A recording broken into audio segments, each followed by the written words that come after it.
তামাক যেমন শরীরের জন্য ক্ষতিকর, জামাত ইসলাম তেমন ইসলামের জন্য ক্ষতিকর। নূহ আলাইহিস সালামের জাতি ওনার কথা শুনে নাই, আল্লাহ ওনাদেরকে ডুবিয়ে দিল।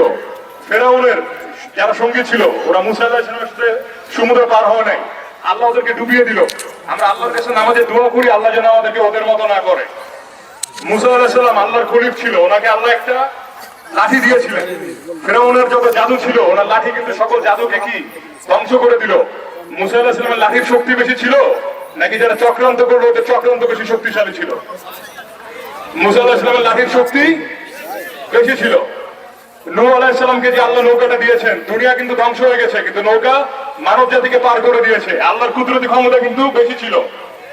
যুগের পর যুগ অনেক মুনাফিকেরা নিজের দলীয় স্বার্থে আসবে, আমার কিন্তু স্বার্থ নাই, মারা গেলে আমার কবর কোথায় আমি দেখে কিন্তু রাজনীতি করি, আমি ভুলি নাই আমার কবর পূর্বপুরুষের কবর করি।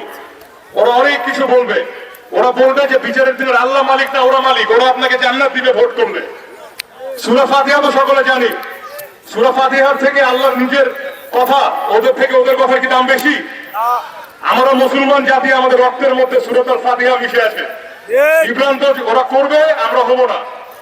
একটাই কথা, মা বোন সকলে সূরা ফাতিহা জানি, সিরাতুল মুস্তাকিম, বিচারের দিনের মালিক, মালিক ইয়াউমিদ্দিন, এতটুকু সকলকে মনে রাখতে হবে। 12 তারিখ পর্যন্ত না, যতদিন দুনিয়াতে আল্লাহ হায়াতে রেখেছে ততদিন পর্যন্ত ইনশাআল্লাহ। ইনশাআল্লাহ কবরেও আমার মা বোন অনেক সিধা সাদা ভোলা ভালা সাধারণ মানুষ, আমরা এত উচ্চ চিন্তা হাই লেভেল বুঝি না, কিন্তু আমরা বিভ্রান্ত শিকার হব না। বিশেষ করে আমার আম্মা কয়দিন আগে জনসভাতে দাঁড়িয়ে একটা কথা বলেছিল, সে কথাটা ছিল তামাক যেমন শরীরের জন্য ক্ষতিকর, জামাত ইসলাম তেমন ইসলামের জন্য ক্ষতিকর।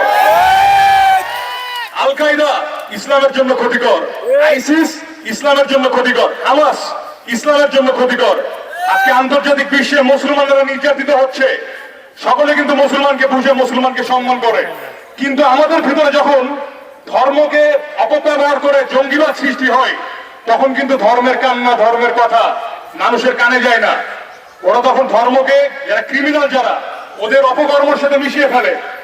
এতে কিন্তু আমাদের পবিত্র ধর্ম আল্লাহু আকবার, আল্লাহু আকবার, মানুষে তখন বুঝে না যে আল্লাহর ডাক কোনটা আর শয়তানের ডাক কোনটা। আমরা 12 তারিখে চাপায়ের বুকে আমার তারেক রহমান আঙ্কেল কিন্তু উপস্থিত আছে। খালেদা জিয়া দাদিকে এনেছিলাম, তারেক রহমান আঙ্কেলকেও আনবো, ওনাকে আমরা সকলে কিন্তু দেখাবো যে আমরা শয়তানের ডাক হয়তো শুনি, হয়তো বিভ্রান্তি হয়, জমিনে ইউটিউবে ফেসবুকে অনেক মিথ্যা প্রচার হয়, কিন্তু আমাদের দিলে কখনো শয়তানে প্রবেশ করতে পারে না, শেষ পর্যন্ত পারবে না। মা বোন শক্তরা থাকবেন তো সবাই ইনশাআল্লাহ। কেউ যেন বলতে না পারে আমাদের মা বোনেরা দুর্বল, মা বোনেদের কেউ টার্গেট করে ভুলভ্রান্তি বুঝাতে পারে, কেউ যেন বলতে না পারে। ও ইনশাআল্লাহ আমাদের ফ্যামিলি কার্ড, কৃষক কার্ড, আব্বাত অনেক কথা আমরা বলতে পারি, অনেক প্রকল্প, অনেক স্বপ্নে হারাই যেতে পারি। ব্রিজটা দাঁড়িয়ে আছে বারোঘড়িয়াতে, টিডিসি দাঁড়িয়ে আছে, পলিটেকনিক ইনস্টিটিউট দাঁড়িয়ে আছে, রাবার ড্যাম কিন্তু দাঁড়িয়ে আছে। সেখানে সকলে দেখেছেন, ইমানের পরিচয় এখানে থাকলো। সকলে ভালো থাকবেন, আসসালামু আলাইকুম।